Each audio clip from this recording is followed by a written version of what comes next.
cidade de Vitória. Acho que hoje o tema mais importante, um dos mais importantes que a gente tem para discutir, com certeza, é a segurança pública. Nos últimos dias a gente viu na região de Andorinhas imagens que chocam a nossa cidade. Eu nasci em Itararé, lá no bairro da Penha a gente também passou já por momentos muito difíceis. Minha mãe conta muito da história da vida dela e a gente acompanha o bairro, está lá no dia a dia, Luiz Paulo Amorim, na Praça de Itararé, que a criminalidade, infelizmente, em Vitória continua existindo. E aí eu queria falar um pouco sobre segurança pública, apesar de não ser minha área de estudo principal, mas ser uma área de muito interesse. Meu avô foi policial militar e ele faleceu de complicações de uma fratura na costela, depois de luta corporal. Eu tenho 2 tios que ainda são PMs. E a polícia, ela é a garantidora da lei e da ordem. É ela quem tem, a partir do contrato social, a autoridade para garantir a nossa segurança, a partir do Estado, para que a gente não resolva as questões individualmente e para que a gente possa viver uma guerra de todos contra todos. Na Faculdade de Direito, a gente conhece alguns pesquisadores que são da área do abolicionismo penal, da criminologia, e eu acho esse tema super interessante de ser discutido, porque é uma evolução do tema, né? Questionar o nosso sistema posto. Mas eu acho que a gente precisa discutir aqui, nesse caso, pensando na cidade de Vitória, o tema do crime organizado e do tráfico de drogas. E por que isso me preocupa? Se eu não sou policial, especificamente estou no dia a dia, a gente vou trazer um pouco para a realidade da cidade e das pessoas comuns. Se você já assistiu Narcos, Tropa de Elite ou qualquer blockbuster policial, sabe muito bem que o chefe da Boca de Fumo e os meninos jovens, pretos e pobres, que são presos com 3, 5, 10 papelotes de cocaína, ou ainda com armas, eles são a ponta do iceberg de um sistema muito mais complexo, de uma estrutura bilionária que geralmente envolve políticos, juízes, policiais, que deixam de cumprir com o que as instituições pregam e se corrompem, agindo de forma particular e usando o sistema que deveria proteger a todos contra um grupo muito bem selecionado. A vereadora Camila pontuou aqui uma questão que eu também tinha levantado. As maiores apreensões de armas e drogas que aconteceram foram em helicópteros, inclusive aqui no Espírito Santo, e em condomínios de luxo, sem que um tiro tivesse sido dado, sem que ninguém tivesse morrido. Mas quando a gente chega na periferia e quando a gente chega nesses espaços que já são naturalmente criminalizados, a ação da polícia é feita de uma outra forma. E aí a gente trouxe aqui alguns dados da Operação do Jacarezinho. Foram 28 mortos, só 3 estavam na lista dos mandados de busca e apreensão. E aí eu queria recomendar, tanto para os vereadores quanto para quem está nos assistindo, o podcast Café da Manhã, que falou sobre essa atuação. De 60 mil pessoas que moram nessa favela, que é considerada um quilombo urbano, que foi rota de escravizados, e não tem disputa de facção naquele caso específico, diferente do que acontece aqui em Vitória. Mas o que tem sido questionado na atuação, vereador Gilvan, é que no Estado Democrático de Direito não foi respeitado na condução daquela operação.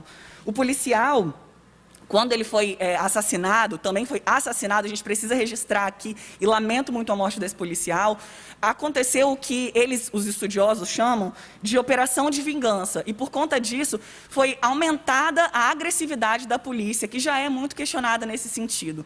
E aí tem aquela frase famosa, né? Também morre quem atira. O Rapa cantou isso lá em 2000, eu tinha até anotado, 2013, eu acho, a música. E a gente fica pensando, é isso que a gente quer para a nossa polícia? Em 2020, 5.660 pessoas foram mortas pela polícia no Brasil. Enquanto isso, foram 198 policiais assassinados. 140 desses estavam de folga, mais de 70%. O crescimento do número de armas em circulação e a alta no número de licenças expedidas pelos órgãos federais, a tendência é que conflitos banais sejam solucionados na bala. Assim, um policial que atende uma ocorrência de violência doméstica ou briga de trânsito está cada vez mais exposto ao risco que os envolvidos estejam em posse de arma de fogo, que pode resultar num crescimento de policiais mortos. Acho que a gente tem que ter cuidado com a banalização do discurso, porque é cruel. O enfrentamento ao tráfico de drogas ele tem que ser pensado de uma maneira mais ampla, porque a gente viu, inclusive, dentro dos governos do PT, que implementaram as UPPs e foram criticadas por parte da esquerda, porque não acreditam nesse recrudescimento penal, que a gente precisa pensar em novas soluções. Então, eu queria provocar o vereador Gilvan, presidente da Comissão de Segurança, provoquei o vereador Leandro Piquet, queria muito que ele estivesse aqui, que a gente teve um papo interessante no final de semana, para que a gente discutisse isso, vereador. Eu sei que a gente tem muitas questões, eu não gosto do jeito que o senhor fala comigo, acho bem desrespeitoso, mas eu acho que a gente precisa, para o bem da cidade de Vitória, pensar em soluções que vão alcançar essas famílias de Andorinhas, do bairro da Penha, da Piedade, que teve mais de... alguém me corrige, teve mais de 40% da população teve que sair do bairro por conta de disputa do crime organizado. Só para finalizar, peço só mais um minutinho. Tem 5 minutos, Excelência. Pode sentar.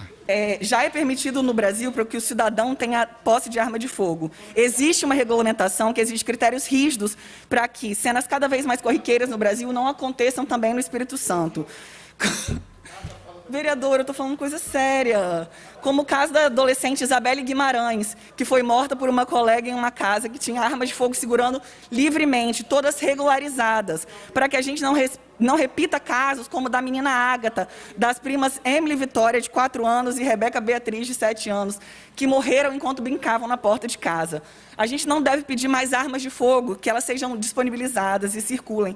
Isso é muito ruim para a população em geral, é ruim para a polícia e é ruim para quem mais sofre na ponta, que tem parentes vítimas de bala perdida. Então, eu queria encerrar aqui minha fala, eu fiz bastante considerações, fiquei assim também consternada com o que eu chamo de chacina, porque se você foi lá para buscar uma quantidade de pessoas e matou 28, os números já foram atualizados, você só apreendeu 15 pistolas, 6 fuzis, uma submetralhadora e munição antiaérea, e nós perdemos 30 pessoas. É pouca coisa comparado com o que já foi apreendido. Me preocupa muito o modo operandi. Acho que a gente precisa repensar a estrutura das polícias. Como a Excelência repetir? Eu acho que a gente precisa repensar se de fato a gente está tendo sucesso nessas operações, e eu acho que a gente precisa repensar as atuações, tanto policiais quanto do Estado, porque a gente sempre fala aqui, o campo progressista, de esquerda, o Partido dos Trabalhadores. Quando o Estado é ausente, o crime organizado entra. Quem já teve a oportunidade de conhecer Andorinha, Santa Marta, sabe que lá na porta da escola tem escrito Abaixe Farol, X9, e são coisas que estão no dia a dia daquelas crianças. Que tipo de atuação que o Estado pode ter? Eu sempre penso que a nossa atuação tem que ser mais propositiva. Eu tenho tentado me debruçar e estudar a partir dos dados, a partir das experiências que foram feitas em outros países, em outras cidades, e que garantiram, de fato, a redução da criminalidade. Colocar mais polícia, vai morrer mais polícia e vai morrer mais cidadão. Vereador. Então, assim, eu queria concluir minha fala, que foi atrapalhada algumas vezes, vereador. Te dei 9 minutos, Excelência. Mas eu agradeço pelos 9 minutos. Eu queria terminar minha fala provocando a Comissão de Segurança Pública. Gostaria muito de participar desse debate, que a gente trouxesse contrapontos, pensando soluções para a nossa cidade, que a gente precisa disso.